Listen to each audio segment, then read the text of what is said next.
Sorry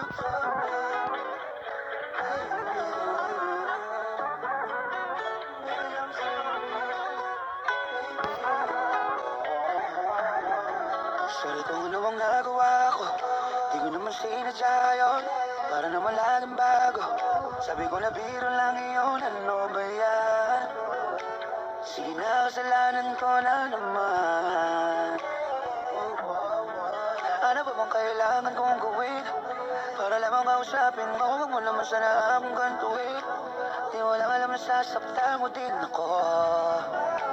Kung pwede pag-usapan natin to, please. Pakiusap baby, sagutin mo chat ko kung ilong press. Di ko kaya pag di kakausap, sorry na. Oh please baby, I'm sorry. Babe, I'm sorry.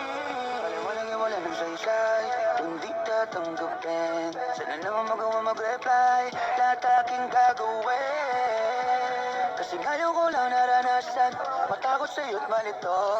Ayoko na rin bagawayan, lumapit ka na, ayoko ng ganito. Pero bakit di ka matawagan? Lumalaki na ang pinagawayan, kahit di naman kasali sa usapan, babanggitin mo. Kaya pwede pag-usapan natin to.